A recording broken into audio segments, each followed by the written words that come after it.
Okay, so new week, so time for another update. First, let's zoom out a bit. Once again, I don't think it's new for the people that have been paying attention to my videos, but we have this range low, range high, with that local distribution right there. And then a very choppy price action during the holidays, during Christmas and the New Year, after which we started pumping directly after January 1st, which created a bad monthly low, which was located right here because it was put in unusually early and has no wick to the downside, which is called a unfinished candle. And on the weekly, that one has been taken out last week. So the yearly and the monthly candle have finally been fixed. What price did here was that price moved above the range high. It stayed within the deviation threshold, in which you can still see it as manipulation, aka potential deviation plays.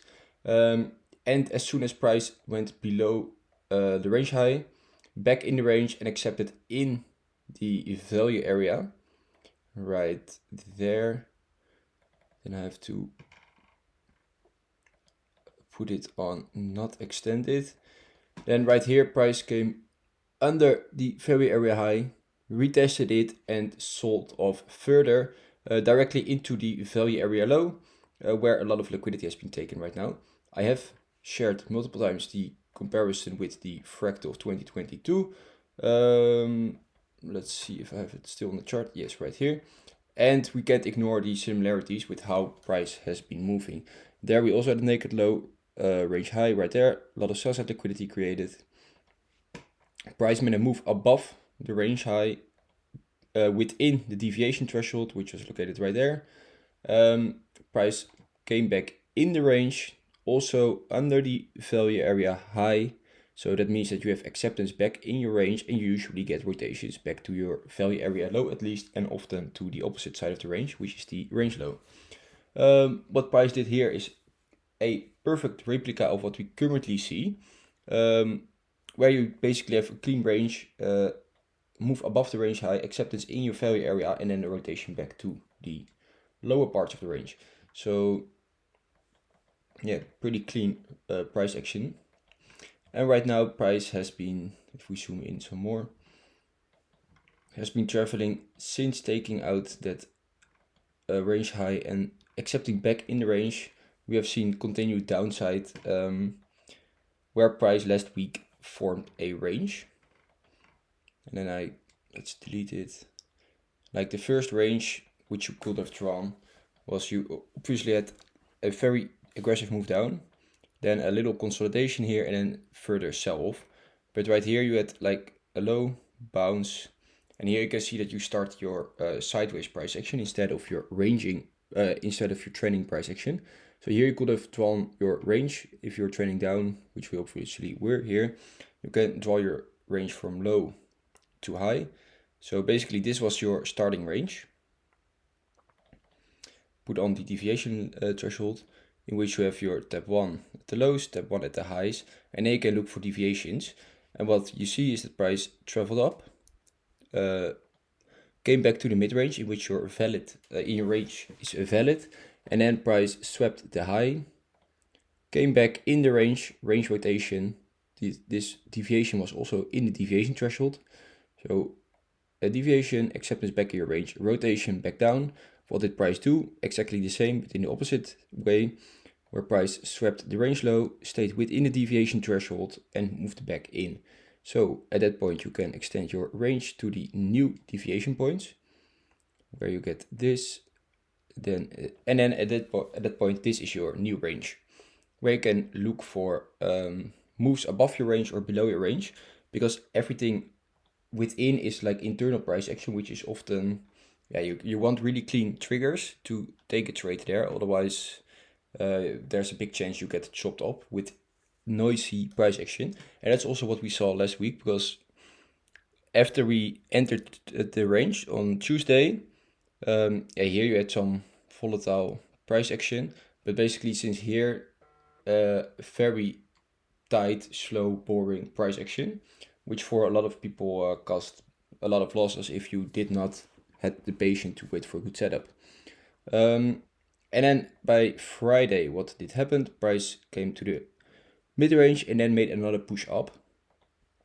Once again, taking out the range high, but not breaking above the deviation threshold, in which this is not a confirmed breakout, but can be seen as a deviation. And what happened? Price took the high.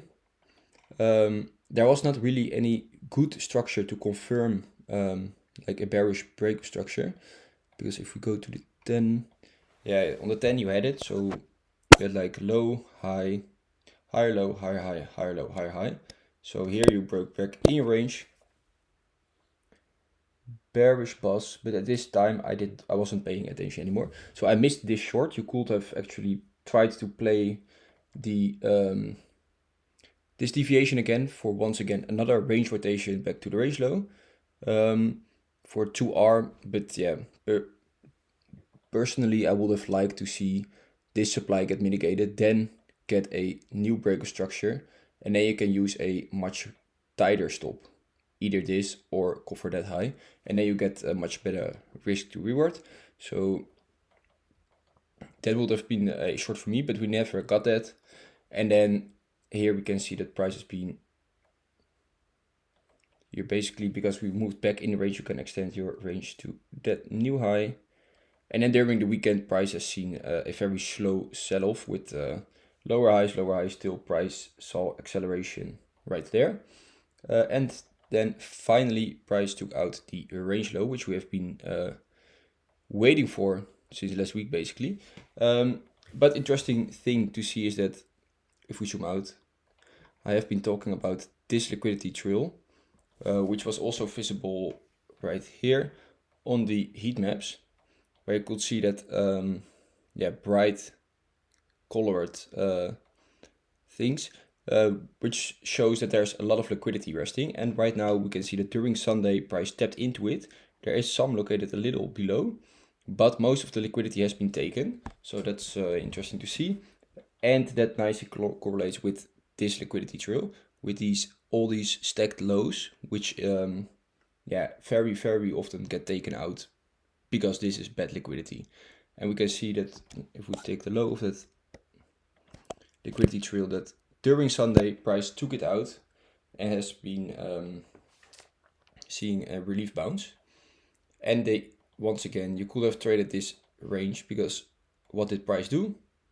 It came exactly at the deviation threshold, but did not break below it, in which this could be another range deviation for potential rotations back up into the range. We have a lot of low resistance weekend liquidity resting above right here. We do have some supply here, but once we get above that supply, then I expect a pretty quick rotation back up to the range high. I did take a long yesterday. It was not like, usually I want to have a structure and then enter, but right now it was Sunday, I wasn't paying that much attention, but I saw that a lot of shorts were entering the market. Sentiment was super bearish, but I was waiting for just to play this range, like I've been saying. And so I entered right there.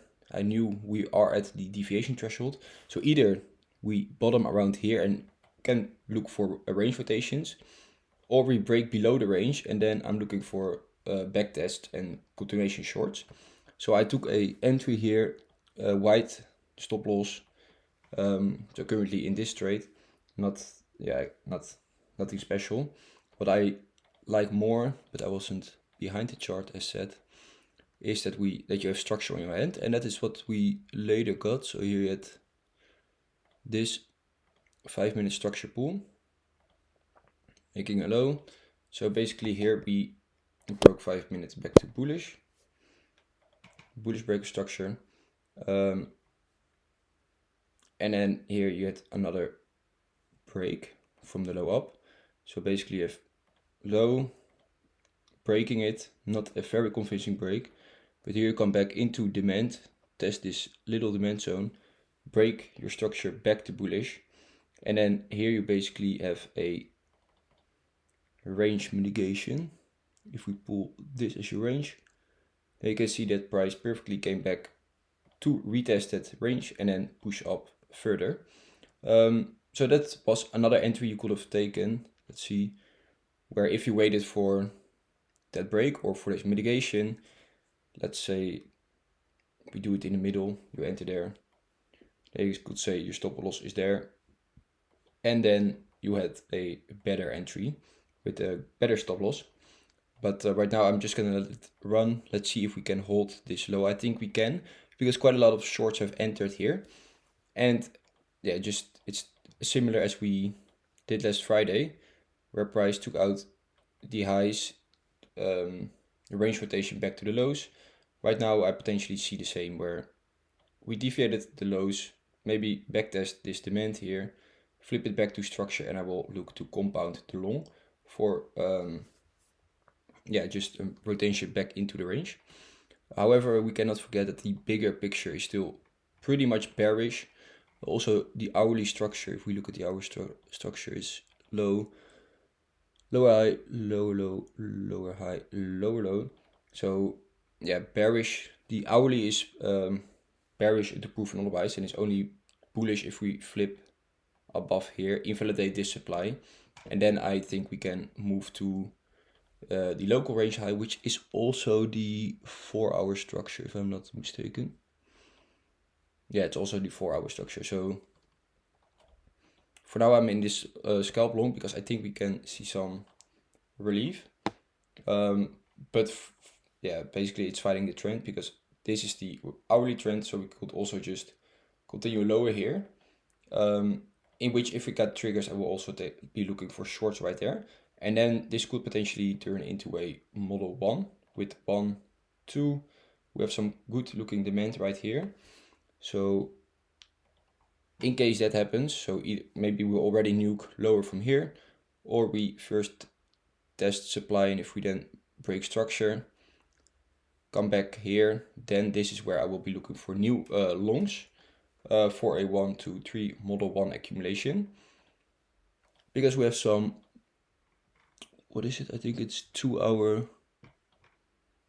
Yeah, we have some resting 2-hour demand right here, right there, and then yeah, this is the extreme point, but this is the wider level I'm looking at. So there is a reason for price to test that demand. So I'm not ruling out another move lower to test that, which would also look healthier from an accumulation perspective, because this last move is pretty aggressive. So if you get that model 1, you will also have better structure to work with, which would be like that. So yeah, that are basically the 2 levels I'm looking at for longs, where we either hold the range, test the range low, confirm a long right there, then I will add size to my current long. If we don't get confirmations or get a short trigger right here, I'm interested in shorts to that demand POI lower. And if we don't reject here and push above, then I'm letting the long run and see what happens around this range high level, which is also 4-hour structure, if I'm not mistaken. So yeah, let's see what happens. It's currently Monday, so a lot of times the real action starts at New York, so that's in 1.5 hours. What was further interesting is if we put off this, you can see like the volume bubbles, which is a nice to see where people are getting aggressive. And we can see that at these lows on a Sunday we had a slow grind down, then a push up. We also retested the value area low of this range, and then internally it broke structure back to bearish. And then here we see big negative delta, so 33 million, 43 million, 24 million, and especially at that low. So that's also why we squeezed quite some shorts right here. And if we hold above, I think we can squeeze some more shorts, especially since we have that here, that hourly market structure level, and above that hourly market structure, this is all low resistance liquidity. So I expect that if we get above here, it will be pretty quick move to that liquidity trail, which aligns with like the 90k level. So local POIs, this local demand, see what happens there. And yeah, this supply, let's look at that further. Yeah, I have to see how price develops this Monday. But I think pretty clean levels to look at. This local range can be played. And on the bigger picture, we have taken most of the sell side liquidity, but we still have this order block resting below this liquidity, of course, and then a gap to the range low. This is technically still the technical target after this bearish PO3, but seeing this price action, I wouldn't be surprised if we either from here or maybe that lower and then get a relief, and then maybe there continue that way lower again, because sentiment here was super bullish. Right now I see that it's getting super bearish, so maybe we get some relief, retest this supply, which is also still a unfinished weekly candle of last week, where it also had no wick to the upside. So if you see last week's candle, it has no wick to the upside, so that is acting as a magnet. Often it gets taken out pretty quickly, like last week it did not take it out. So yeah, sooner or later I'm sure we will take it out. So that's acting as a magnet to me. However, this weekly candle, of course, is looking very bearish. Massive bearish displacement after taking the range high. So yeah, if you look at the weekly, lower high for lower low is a likely outcome. But as I said, it's all, yeah, it doesn't make sense to make too much predictions. Just follow local structure, play your local setups, aka for me that are mostly range plays. So right now I'm more interested in this deviation and rotation back up. I think that's enough for today. Let's see what New York brings, and then I wish everyone a happy trading week again, and don't forget to leave a like. If you have any questions, always feel free to ask them, and then I'm happy to help. So happy trading, and on a good week. Cheers.